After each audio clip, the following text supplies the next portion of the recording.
Alam mo, kasalanan mo yan eh, kung bakit umalis si Marilyn. Siguro nga, mas gusto mo pa siya maging anak kaysa sa akin. Eh, kung sabihin ko sa'yo, oo. Grabe ka. Hello, Darlene? Jerome, ayoko na dito. Sakal na ako sa pamilya ko. Hirap na siya. Kailangan ko siyang tulungan. Ano namang klaseng tulong? Tatana na kami. Seryoso ka? It's like hitting two birds with one stone. Mapapalayo ko sa mami ko at makakasama ko ang boyfriend ko. Pina-blacklist ko si Jerome. From now on, wala na siyang mapapasukan kahit saang kumpanya. Mabuti naman nang mawala na siya ng kumpiyansa sa sarili niya. Ibigay mo tong perang to kay Jerome. Sabihin mo sa kanya, magtayo siya ng sarili niyang negosyo. Tutulong ako sa paraang kaya ko. Tago mo lang yung sikreto ko, please. Meron na akong kapital para magsimula ako ng sarili kong negosyo. Meron na akong pagkakataong patunayan ng sarili ko. Kung nagdadalawang isip ka pa rin sa pagtatanan niyo ni Darlene, mabuting wag mo na muna ituloy. Hindi ko pwedeng gawin yun. Maasa sa akin si Darlene. Hindi ko siya pwedeng biguin. Ano ba tingin mo sa relasyon ni Jerome at saka ni Darlene? Laking mayaman si Darlene. Baka hindi niya kayanin yung buhay niya kasama si Jerome. Kaya lalo po akong kinakabahan kasi alam ko po yung plano nila. Anong plano ni Jerome at saka ni Darlene, Marilyn?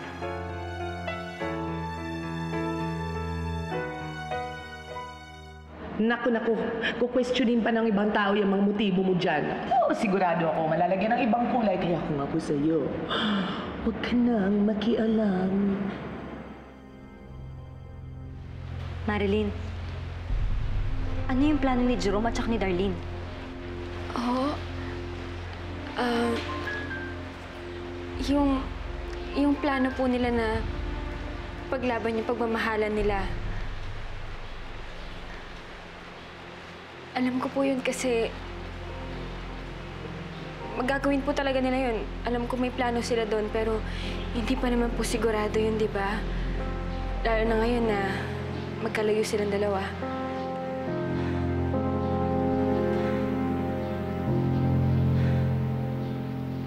Mars!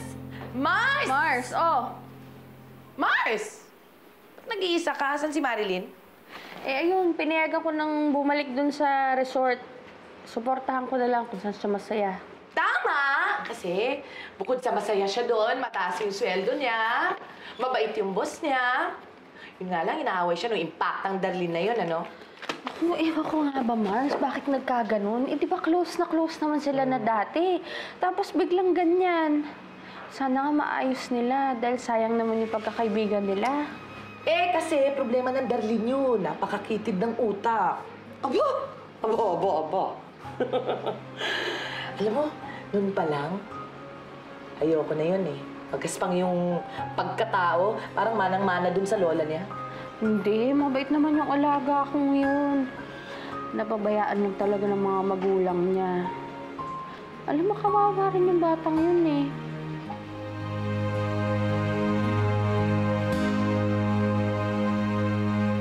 May problema? Paano, Mama? Si Giselle, kinukulit niya ako, natigilan ko na daw si Jerome. Huwag na daw gawin yung lalaking yun. Bakit daw? Hindi ko nga alam eh. Pero napapansin ko sa mga kinikilos niya, parang wala talaga siyang pakialam kung kanino magkarelasyon yan si Darlene.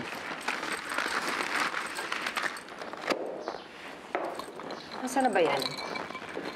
Giselle, come over.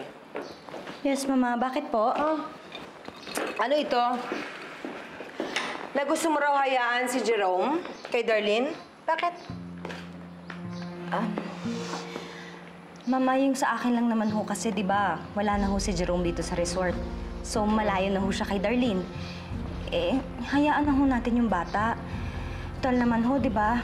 Dapat kay Darlene na lang tayo mag-focus. Total, mukha naman ho siya yung may problema eh. Hindi pwede. Kailangan pagdusahan niya ang ginawa niya. Nagkasala siya sa atin, hindi ba? Dapat maging magandang halimbawa siya. Dapat maging halimbawa siya sa mga gustong manloko sa mga karbonel. Para kung sino man ang magtangkang manloko sa atin, maparasahan. Kaya kung ako sa'yo, Giselle, pipiliin mong mabuti kung sino ba talaga ang kakampihan mo. Kung saan at kailan. Dahil kapag nagkamali ka ng pagpili, kahit asawa ka ni Ziggy, hindi ako magkakamaling sirain ka. Okay, darling.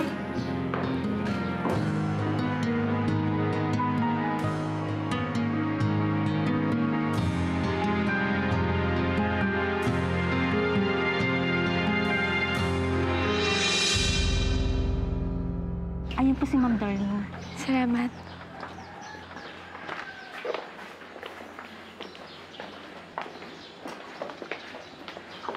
Darlene? Darlene, galit ka pa rin ba sa akin? Sa tingin mo? Darlene, sorry na naman, oh. Sana patawarin mo na ako. Sana magkaayos na tayo bago pa man kayo umalis ni Jerome. Bakit? Anong alam mo sa amin ni Jerome? Nasabi na sa akin ni Jerome yung plano niya na balak niya magtanan.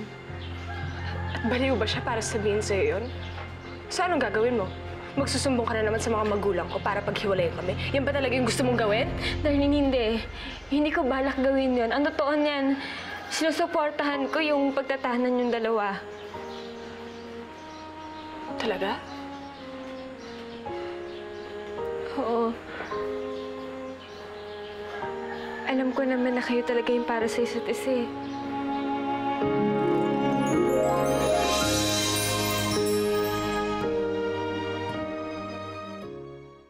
Nay Perlita? Ano kung ginagawa niya dito? Naiwan lang ni Marilyn yung tanghalian niya. Bibigay ko sana. Sige ho, magtatawag lang ako ng guard. Ay, hindi na kailangan. May tumawag na sa kanya. Mabuti na rin na nandito ka. Nabalitaan ko yung nangyari sa inyo ni Marilyn na meron kayong di pagkakaunawaan. Sana maayos niyo yun. Oo nga ho eh. Nagkausap naman ho kami. Tama naman ho siya. So, sana nga ho magkaayos na rin kami bago ako umalis. Bakit saan ka pupunta? Hindi ko ho pwedeng sabihin sa inyo eh. Pero since pinagkakatiwalaan ko naman ho kayo, magtatanan na ho kami ni Jerome. Ano? Ay, naku, anak, huwag mo gagawin yun. Pati ba naman kayo, Nay Perlita, kontra sa akin? Para lang pala kayo sina Lola.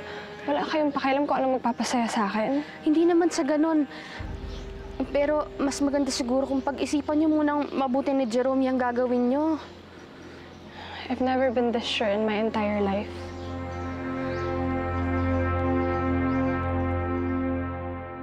Hay nako! Sa halip na pigilan mo, parang binabasbasan mo pa yan sila sa ginagawa nila. Nagalit nga sa akin si Darlene. Ayoko naman pati sa akin magtampo siya. Ang kitid-kitid talaga ng utak ng Darlene na yan. Ano kaya kung kausapin ko si Jerome? Baka sakaling makinig sa akin. Ano sa tingin mo? Mars! Kinausap na rin yan ni Marilyn pero wala pa rin nangyari. Ano kang gagawin ko? Alam mo, tumayo lang ako dito at hintayin natin na tuloy nga nila yung plano nila. Hindi naman pwedeng ganun. Tama yan. Hayaan mo silang matuto sa mga pagkakamali nila. At saka pwede ba? Huwag mo nga problemahin yan. Bakit ha? Anak mo ba yung Darlene na yan?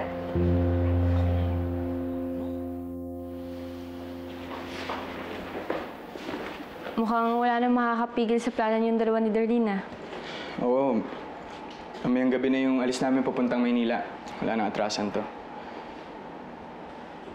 Matagal ko na pag-isipan to. Bilang kaibigan nyo, dapat maging masaya ako, di ba? Kung ano yung nakakapagpasaya sa inyo. Kaya kahit masakit sa akin na malayo kayong dalawa, tanggapin ko. Salamat sa pag-unawa, Marilyn. Namimiss kita. Huwag ka naman lungkot, Marilyn. Magkikita pa rin naman tayo eh. Oras na makakita kami ni Darlene ng matitirahan. Tatawagan kita agad. Pangako yan, best friend.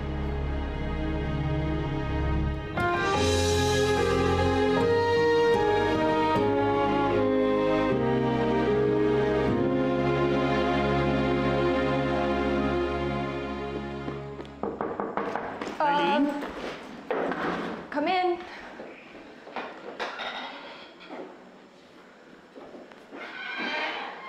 Ba't nakakalat ang mga gamit mo?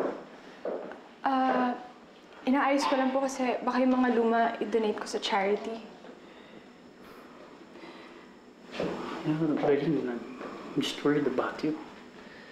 Hindi ka na sumasabay sa amin kapag dinner time. Tapos kapag nagkakasalubog tayo sa lobby, agad kang umiiwas sa amin.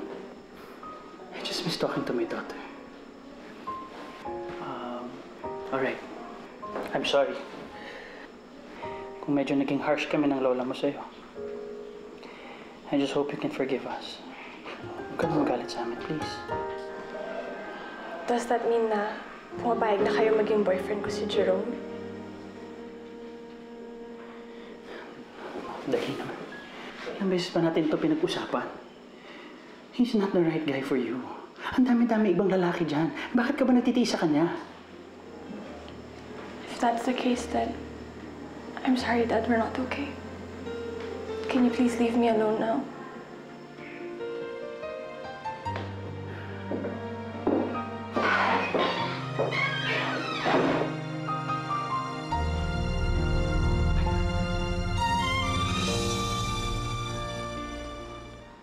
Alam mo, bilib ako sa'yo. Kasi kahit mahal na mahal mo si Jerome, pinakawalan mo na rin siya. Wala naman po akong choice eh. Kundi tanggapin na lang. Hindi rin naman sila mapapaghiwalay. Kailangan ko lang tanggapin na si Darlene at si Jerome, sila ang para sa isa't isa. Mabuti na rin yung wala siya doon ngayon. O diba, mas madali para sa'yo kasi hindi mo na siya makikita. Sana nga po ganun lang kadali, Mama Josie. Hindi ko pa rin maiwasan na mainggit kay Darlene kasi meron siyang Jerome.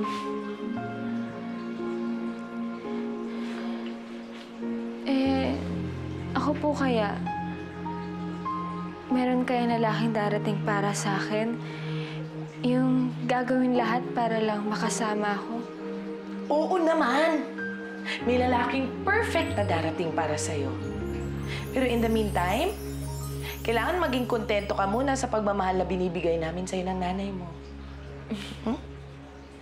At teka lang, Mama Josie, si Inay nga po pala nasaan? Nakausap ko na si Siggy. Hindi na daw nila guguluhin ang buhay ni Jerome. Marunong ka pa rin pala tungkol sa usapan. Lagi naman Basta Aida tuparin mo rin yung usapan natin na itatago mo yung sikreto ko. Aida? Perlita?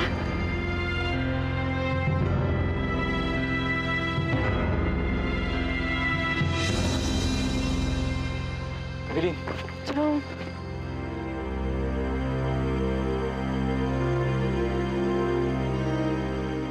Jerome, namiss kita.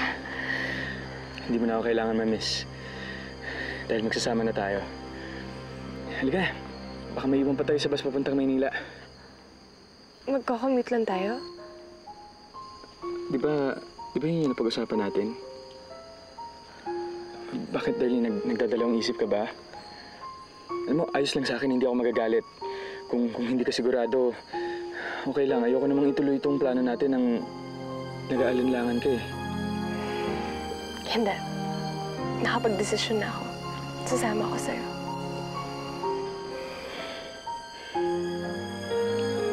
Halika.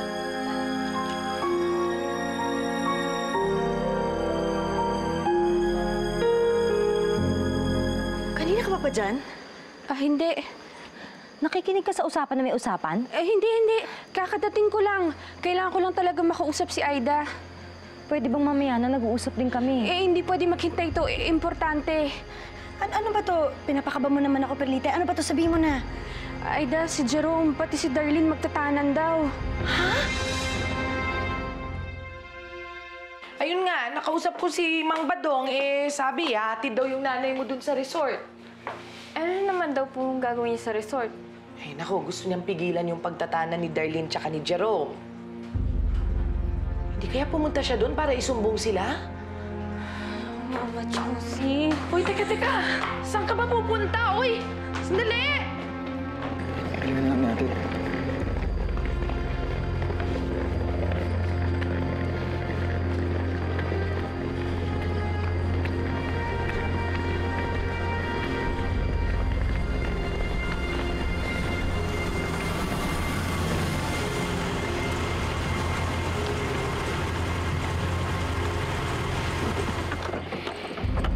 Darlene!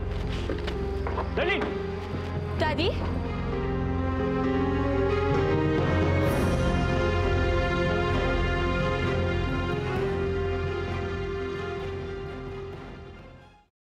Anong ginagawa niyo dito?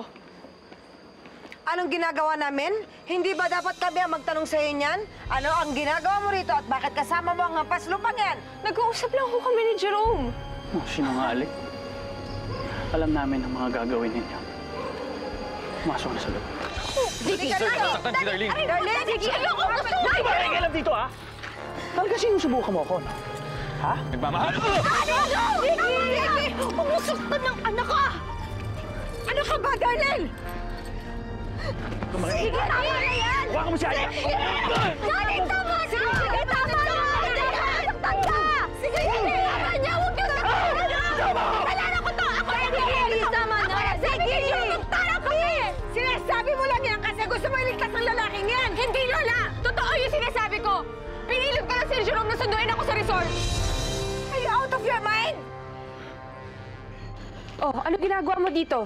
Nay, sinumbong niyo ba si Jerome at si Darlene? Kailangan ko silang pigilan dyan sa mga pinaplano nila. Hindi ko sila pwedeng konsintihin. Pero Nay, baka kung anong gawing masama ni Sir Ziggy kay Jerome? Anak, may sarili silang mga magulang. Sila nang bahala doon. Ang importante, nasabi ko na yung dapat kong sabihin. Pero Nay, Halika na, umuwi na tayo. Ayokong madamay ka sa gulo na to. Tara na. Wala siyang kasalanan. Gusto kong umalis. Nagpasundo ako sa kanya sa resort. Kita niyo na! Yan ang pala sa Darlene na may kasalanan eh! Bakit hindi yan nasabihan ninyo? Huwag mong sasaktan ang anak ko eh! Tumigil ka, Aida! Magkakasabwat kayo! Ikaw talagang sinusubukan mo ako, babae ka, ha? Mama, tama na ho yan. Sa resort na lang natin pag-usapan ang lahat. Aida, sige na, iuwi mo na ang anak mo. Huwag kang babalik sa resort ko, ha? Subukan mo lang. Sisirain ko yung buhay mo. Tama na, sige, please. Tama na. Halika na. Halika na, Ziggy!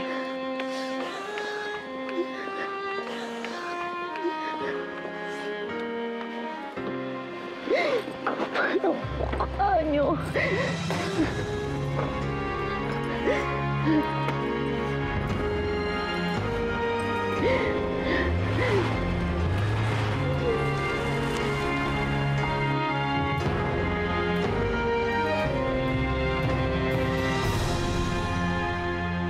Ano? Nakausap mo na si Jerome?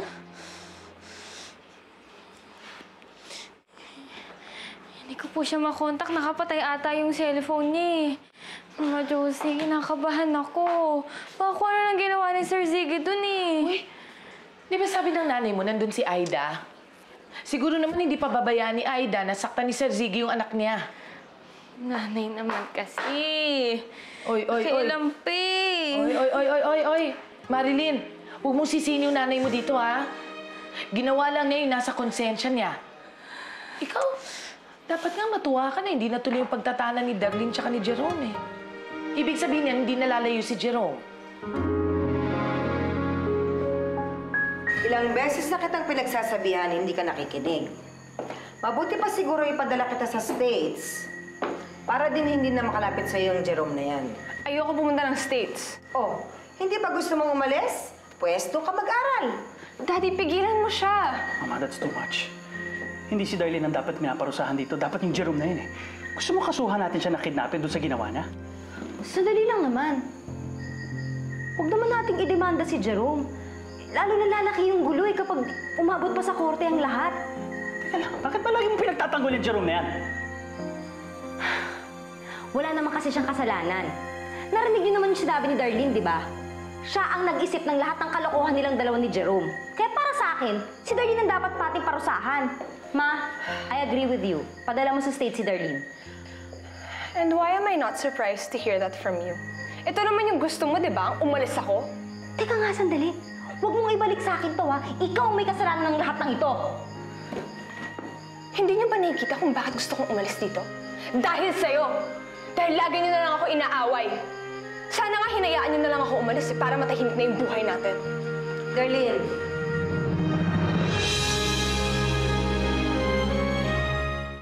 Huwag ka na mag-alala. Napigilan ko na si Mama at saka si Ziggy. Hindi na sila magdidemanda kay Jerome. Hindi na rin nila gagawa ng masama yung bata. Dapat lang, Giselle. Dahil oras na magkagulo uli, hindi na ako magdadalawang isip na ibunyag ang sikreto mo. Ayan ka na naman sa mga ganyan mo, Aide. Tigil mo na nga yan. Pangako sa'yo yun, okay? Tsaka pwede ba? Magtiwala ka naman sa akin, ha? O sige, bye-bye. Sino kausap mo? Si Aida? Bakit? Mama, nagkakwentuhan lang ho kami. Tungkol saan? Kasi, Mama, maraming pinagdadaanan si Aida ngayon. Siyempre naman, bilang ina ni Jerome, naaawa ko kasi ako sa kanya eh. Kaya lumalaki ang ulo ng babaeng yan. Kasi sobra akong kampihan mo. Ganon ka ka-concern sa kanya? Mama, siyempre naman ho, concern ako kay Aida, pero hindi ko naman ho siya kinakampihan. Pamilya ho natin si Aida. Damayan naman natin yung tao.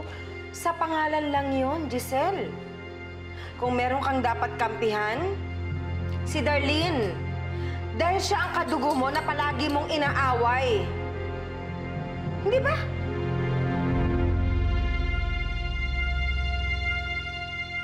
Ay, sorry po.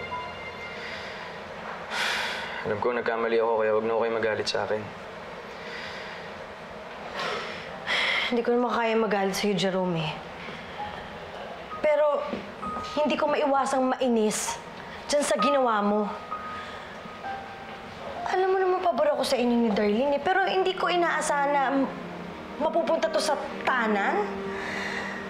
Jerome, kung ganito rin pala mangyayari, mabuti pa nga maghiwalay na kayo. Hindi naman, mahal ko si Darlene. Pero hindi na kayo nakakabuti sa isa't isa. Aminin ko, malaki yung kasalanan ko. Pero pinagsisisihan ko naman lahat ng nagawa ko eh. O sige, pinapatawad na kita. Pero sa isang kondisyon, umiwas ka na muna kay Darlene. Masyado kayong mapusok eh. Magpalamig muna kayong dalawa. Kaya ano yung gusto niyo, Nay? Gagawin ko. Siguro itutuon ko muna yung attention ko sa pagpapalaki ng restaurant. Papalakuin ko yun para hindi naman mababa ang tingin sa akin ng mga Carbonell. Patunayan ko sa kanilang karapat-dapat ako para kay Darlene.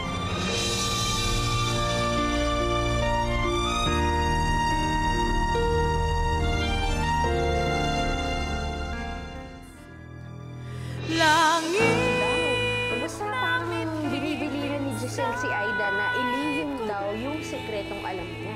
Anong sikreto? Sinabi na kay Giselle na may utang na loob daw siya sa kanya. Masama ang kutob ko sa dalawang yan. May inililihim yan. At yan ang dapat kong malaman. Inuto ka lang ng kaibigan mo para isipin mong okay kayo. She even used her mother para hindi siya paghinalahan. Tandaan mo, boyfriend siya ni Darlene, nakaibigan mo pa. Katalikod magtrabaho si Marilyn. Dapat, ganun ka rin. E di anong gagawin ko? Don't get back, get even. Hindi ako pumunta dito para makipag-away sa kanya. Pumunta ako dito para makipag-ayos kay Marilyn. This time, I'm going to be a good friend. Hindi na alam kung ano sinasabi niya. Bakit hindi mo sabihin dyan sa best friend mo kung ano ang totoo? Sabihin mo sa kanya kung ano sinabi mo sa akin! Ano nakita mo? Totoo yung narinig mo.